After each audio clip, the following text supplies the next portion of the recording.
नमस्कार, मी डॉक्टर महेश आहे, international cardiologist, हृदय हार्ट केअर नाशिक. आजच्या या सत्रामध्ये आपण हृदयविकार, त्याची कारणे व हृदयविकार कसे टाळावे याबद्दल आपण चर्चा करणार आहोत. आजकाल आपल्याला माहिती आहे की आपल्या भारतामध्ये हृदयविकाराचं प्रमाण खूप जास्त प्रमाणात वाढलेलं आहे आणि भरपूर तरुण 30 ते 40 वयोगटातील लोकांनाही हार्ट अटॅक येतो आहे. यामुळे अचानक कोणाचा मृत्यू झाला असे आपल्याला समजते. तर हृदय हा एक अतिशय महत्त्वाचा अवयव असून हृदयाचं काम हे पूर्ण शरीरात रक्तभिसरण करणे असते.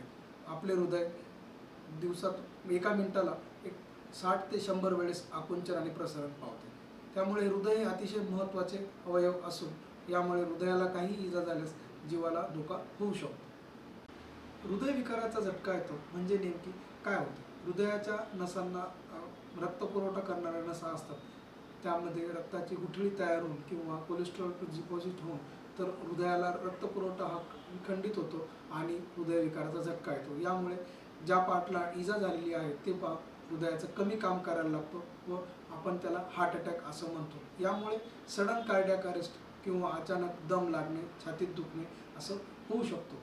तर हा नेमकी हृदयाच्या रक्तवाहिन्यांमध्ये नेमकी गुठळी का होते किंवा त्याच्यात कोलेस्ट्रॉल डिपॉझिट कसे होते, काय होते, त्याची आपण आता माहिती घेऊ. हृदयविकारासाठी ज्यांना नेहमी उच्च रक्तदाब किंवा मधुमेह, अनकंट्रोल डायबिटीज किंवा ज्या पेशंटला खूप जास्त स्ट्रेस असतात, नाहीतर जे दारू, बिडी, सिगारेट, तंबाखू किंवा यांचं प्रमाण जास्त असेल किंवा फॅमिली हिस्ट्री म्हणजे अनुवंशिकता असेल तर हार्ट अटॅकचं प्रमाण हे जास्त होतं. यामध्ये काय होतं की काही कोलेस्ट्रॉल पार्टिकल्स म्हणजे चरबीचे जे असतात ते हृदयाच्या नसांमध्ये जाऊन डिपॉझिट होतात आणि हळूहळू ते त्याची साईज वाढते.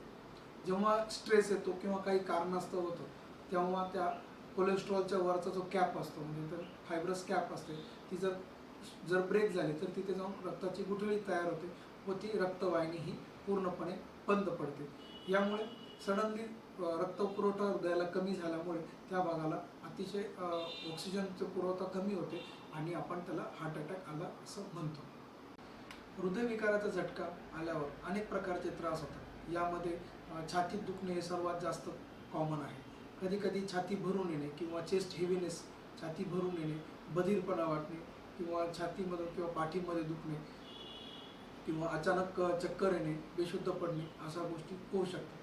छातीत दुखणे हे आपल्या जबड्यापासून, मानेपासून किंवा पोटामध्ये इपिगॅस्ट्रिक रिजन किंवा बॅकएक जे पाठीवर दुखणं पण असू शकतात आणि हा काळ दुखणं हे काही काळ किंवा काही तास पण राहू शकतं. छातीत दुखण्यापेक्षा बाकीचे अजून दुसरे कारण असतात. यामध्ये लक्षणं असतात जसे की चक्कर येणे, अचानक डोळ्यापुढे अंधार येणे व उलटी होणे किंवा मळमळ होणे, सोबत खूप घाम येणे आणि धाप लागणे, दम लागणे अशाही प्रकारची ही लक्षणं असू शकतात. ही हृदयविकाराची लक्षणे प्रत्येक व्यक्तीनुसार ही वेगवेगळी असू शकतात. एखाद्या व्यक्तीला या लक्षणांपैकी एखादंच लक्षण असेल तर काही लोकांना सर्व लक्षणे सोबत येऊ शकतात. कधी कधी हृदयविकाराची लक्षणे फक्त छातीत चिरडून किंवा वेदना येण्याचीच असतील असं नाही. कधी कधी एकदम अटिपिकल सिम्पटम्स म्हणजे फक्त ॲसिडिटी होणे किंवा फक्त धाप लागणे किंवा फक्त जबडच दुखणे अशी ही शंका येऊ शकतात. कधी कधी काही पेशंट्सला यापैकी पूर्वलक्षणे देणारी काहीही लक्षणे आढळत नाही. तर हृदयविकार ही आणीबाणीची वैद्यकीयदृष्ट्या आणीबाणी असते. त्यामुळे हृदयविकारा झटकाचा लक्षणे व्यवस्थित समजून त्याचे निदान करणे अतिशय गरजेचे असते. हृदयविकाराचे निदान हे फक्त वैद्यकीय चाचण्यांमुळे होऊ शकतो.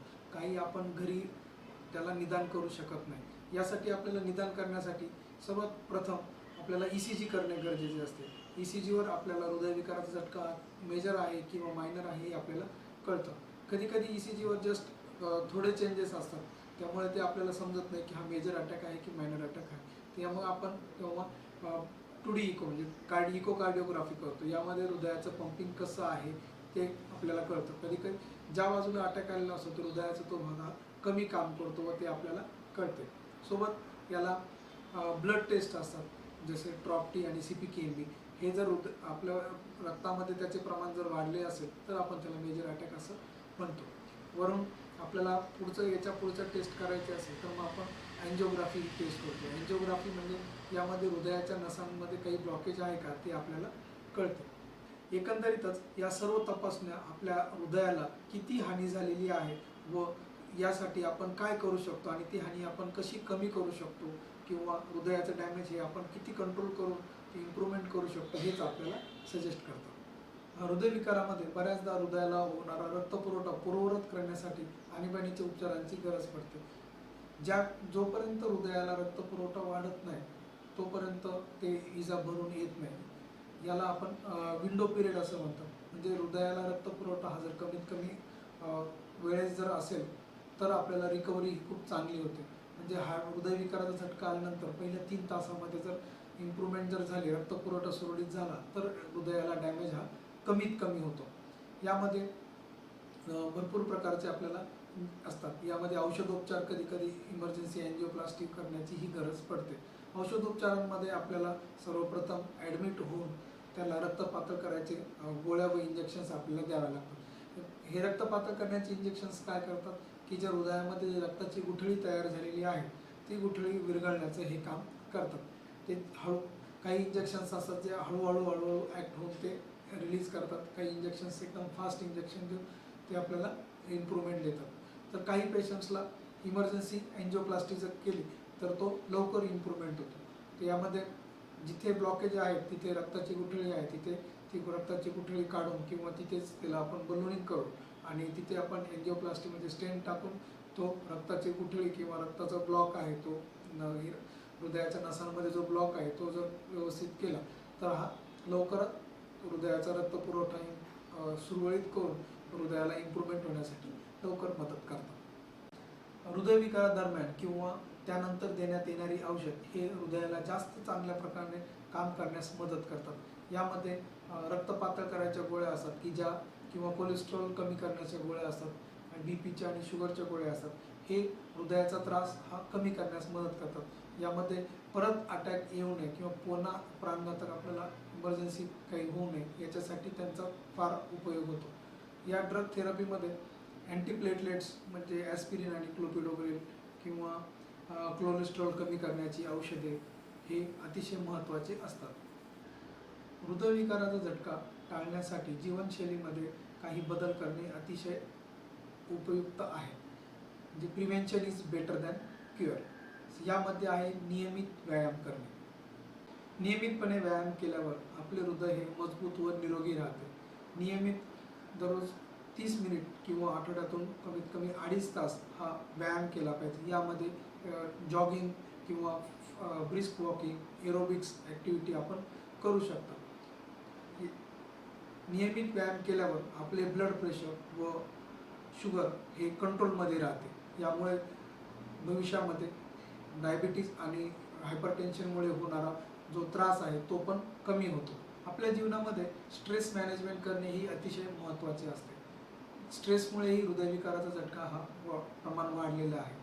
यामध्ये स्ट्रेस मॅनेजमेंटसाठी आपण प्राणायाम, योगा याची मदत घेऊ शकता.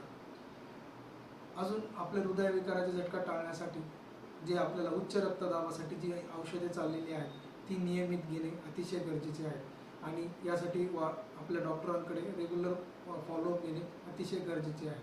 उच्च रक्तदाब किंवा मधुमेह जर नियंत्रित नसेल आणि आपण त्याच्या गोळ्या जर व्यवस्थित नसेल घेत जर नियंत्रित नसतील तर आपल्याला अनकंट्रोल डायबिटीज आणि हायपरटेन्शन यामुळे हृदयविकाराचा झटका येण्याचा चान्सेस हा खूप जास्त असतो. तसेच आपल्या जेवणामध्येही कोलेस्ट्रॉल किंवा तळलेले पदार्थाचे प्रमाण हे कमीत कमी ठेवावे. यामध्ये तळलेले पदार्थ कमी ठेवून आपल्या जेवणामध्ये मिठाचे प्रमाण हे कमी ठेवावे. फळांचे प्रमाण, पालेभाज्यांचे प्रमाण हे वाढवावे. चीज, फॅट युक्त पदार्थ हे आपण टाळणे गरजेचे आहे. नॉनव्हेजमध्ये आपण मटण जे जास्त चरबीयुक्त असतं हे टाळणे अतिशय गरजेचे असते. अंड्यामध्ये आपला जो व्हाईट पार्ट असतो तो खाल्लेला योग्य असतो. तो आतला जो बल्क असतो तो त्यामध्ये कोलेस्ट्रॉलचे प्रमाण खूप जास्त असते त्यामुळे ते खाणे टाळावे. मासे आपण हे रेग्युलरली खाऊ शकतो. मासे फक्त फ्राय न करणे ही ते सर्वात महत्त्वाचं आहे. आहारामधील बदल, व्यायाम यासारख्या जीवनशैलीतील बदलांमार्फत आपले हृदय निरोगी ठेवणे आणि हृदयविकाराचा झटका टाळणे हे शक्य आहे. धन्यवाद.